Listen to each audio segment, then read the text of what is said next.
Welcome to The Explainer. Today, we're taking on what is arguably the most complex and devastating event in human history.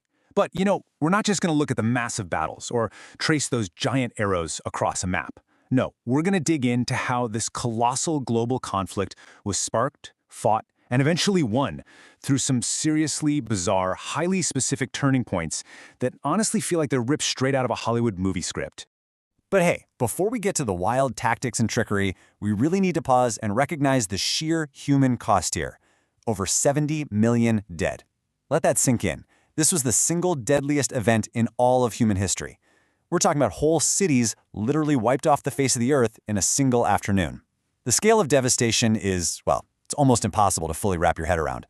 Okay, let's dive into this. When you trace the roots of this massive global inferno, it doesn't just begin with massive armies marching. It actually starts with these incredibly specific micro-catalysts. I mean, think about it. A struggling painter rejected twice from an art academy in Vienna. A dead body with a briefcase chained to its wrist, an entire fake army built out of literal rubber, and one single letter signed by the most famous scientist alive. How on earth do we get from those bizarre little details to the deadliest war ever fought? Let's find out. Part 1. The Seeds of Global Conflict. So stepping back to the aftermath of the First World War, a perfect storm of disaster starts brewing around 1919. The Treaty of Versailles basically forces Germany to take the entire blame for World War I, hand over 13% of its land, and pay a staggering 132 billion gold marks. Then, fast forward to 1929, the Great Depression hits, banks completely collapse, and Germans are literally burning worthless banknotes in their stoves just to keep warm. And when a population is that starved and humiliated, they're going to listen to anyone promising a return to greatness. Enter Adolf Hitler in 1933. Once he's in power, he crushes rival parties, sets up a dictatorship, and blames a hidden enemy, especially the Jewish people, for all of Germany's misery. Then he starts testing the waters. In 1936, he marches troops into the Rhineland, and Britain and France do nothing. He takes Austria, then Czechoslovakia, and again, the world just tries to appease him with scraps of paper. Finally, in 1939, he shocks absolutely everyone by making a secret pact with his mortal enemy, Joseph Stalin, to carve up Poland.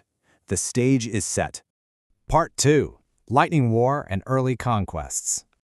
On September 1, 1939, Germany unleashes a terrifying new kind of warfare on Poland. They called it Blitzkrieg, or Lightning War. See, the French had built this massive wall of static concrete forts called the Maginot Line, fully expecting trench warfare and the slow movement of the last war.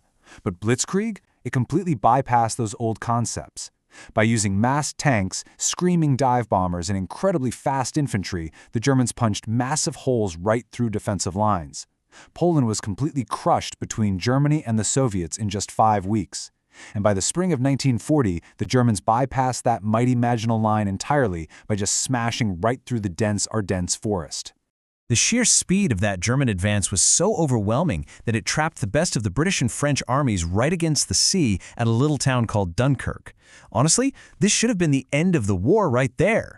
But over 9 days, everyday British citizens pulled off an absolute miracle. In this crazy flotilla of Navy destroyers, fishing trawlers, and tiny pleasure yachts, they crossed the channel again and again under heavy fire, and they rescued 338,000 trapped men. They lost all their heavy gear and tanks, but they saved the army. France, however, wasn't so lucky. They fell in just weeks. And this moment brilliantly illustrates how deeply, deeply personal this war was for Hitler. When France surrendered, he didn't just have them sign some piece of paper. No, he went and hauled out the exact same railway carriage that Germany had been forced to surrender in to end World War I. He sat in the exact same chair on the exact same spot and forced the French to surrender right there before dragging the carriage back to Berlin as a trophy. Talk about pure, vindictive revenge. Part 3. The war expands globally. Now, Britain was left standing completely alone. But to survive, they didn't rely on raw firepower. They relied on sheer scientific brilliance. Think of it as 2 invisible wars happening at the exact same time. Up in the sky during the Battle of Britain, this radical new invention called radar allowed a few hundred totally exhausted British pilots to spot and intercept endless waves of German bombers. Meanwhile, out in the Atlantic, German U-boats were sinking supply ships and literally starving the island. But over at Bletchley Park, Alan Turing and his team of genius codebreakers cracked the Germans' supposedly unbreakable Enigma machine. By intercepting those scrambled radio signals, they could steer supply convoys to safety. It was actually the scientists and the mathematicians keeping Britain alive. So by 1941, the Axis powers make two absolutely catastrophic miscalculations. First, Hitler completely tears up his pact with Stalin and launches Operation Barbarossa. This is the largest land invasion in history, sending 3 million troops straight into the Soviet Union. And the result? The entire German war machine freezes solid in the -40-degree Russian winter. Then, on the complete other side of the planet, Japan attempts to knock out the U.S. Pacific Fleet with a devastating surprise attack on Pearl Harbor, killing over 2,400 Americans. The consequence of that? America's immense industrial might fully enters the conflict. The Axis powers has essentially just awakened two massive sleeping giants. Part 4. Deception and Turning Tides. Before we get into the deception, we absolutely have to acknowledge the sheer brute force and immense sacrifice at Stalingrad. Nearly 2 million people were killed, wounded, or captured in this one city. It was 5 months of savage, room-by-room, hand-to-hand fighting in the frozen rubble. This staggering loss completely broke the back of the German army. From this moment on, they would never go forward in the east again. With the tides turning, the Allies want to attack Italy to open up the map, and the most obvious stepping stone is the island of Sicily. But they had a massive problem on their hands. As Winston Churchill famously put it, anyone but a fool could see they were coming for Sicily. So how exactly do you surprise an enemy who already knows exactly what your next logical move is?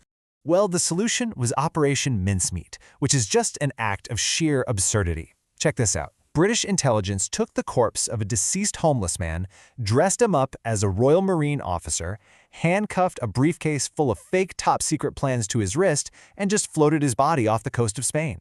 These fake plans heavily hinted that the real invasion was hitting Greece, and it worked. The Germans found this man, swallowed the lie whole, and moved their tanks away, meaning a dead man who never even existed as a soldier helped topple Mussolini. You really can't make this stuff up. And they used this kind of trickery again on an even grander scale for D-Day in 1944. Remember the rubber army I mentioned at the very beginning? Well, this was it, the Ghost Army. To hide the real invasion at Normandy, the Allies built an enormous, elaborate lie. They parked inflatable rubber tanks, plywood aircraft, and continuously broadcasted fake radio chatter right across from Calais, which was the shortest, most obvious crossing point. The Germans were so thoroughly convinced by this fake, bouncy castle army that they kept their absolute best divisions sitting and waiting in the wrong place, while 156,000 real troops stormed the beaches of Normandy. Part 5. The final, brutal chapters. Now, as Allied and Soviet soldiers pushed deep into German-held territory, they uncovered the camps. The Holocaust. The Nazis had been carrying out the deliberate, highly organized industrial murder of Europe's Jews, alongside Roma, homosexuals, the disabled, and prisoners of war. Around 6 million Jewish men, women, and children were systematically murdered. Hardened, battle-weary soldiers who had literally seen the worst of combat walked through those gates and simply could not comprehend what they were looking at. This systematic horror was, at its core, what the war was truly fighting against. And that horrific discovery brings us back to the total cost of all this. When the guns finally fell silent in Europe and eventually over in the Pacific, the world was left looking at an estimated 70 to 85 million dead. And the absolutely crucial point here is that most of these victims were not soldiers, they were everyday civilians. Entire empires, entire nations were quite literally left in ashes. Part 6. A Changed and Divided World. The old empires of Europe were finished. Standing over the wreckage were two brand new superpowers, the United States and the Soviet Union. But the very moment the war ended, they instantly turned on each other. An invisible line was drawn straight across Europe, splitting it right in two. One half free, one half under Soviet control. The victors of World War II had immediately set the stage for the next 45 years of Cold War tension. And this new Cold War was going to be infinitely more dangerous, purely because of how the Pacific War ended. Remember that famous scientist letter from our intro? Back in 1939, Albert Einstein signed a letter warning the US to build an atomic bomb before Hitler did? That one letter sparked the Manhattan Project, which ultimately led to the devastating bombings of Hiroshima and Nagasaki that forced Japan's surrender. But it left Einstein with profound, deep regret.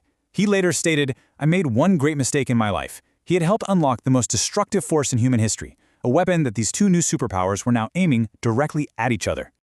Out of all that death and destruction, the world desperately tried to build something to stop it from ever happening again.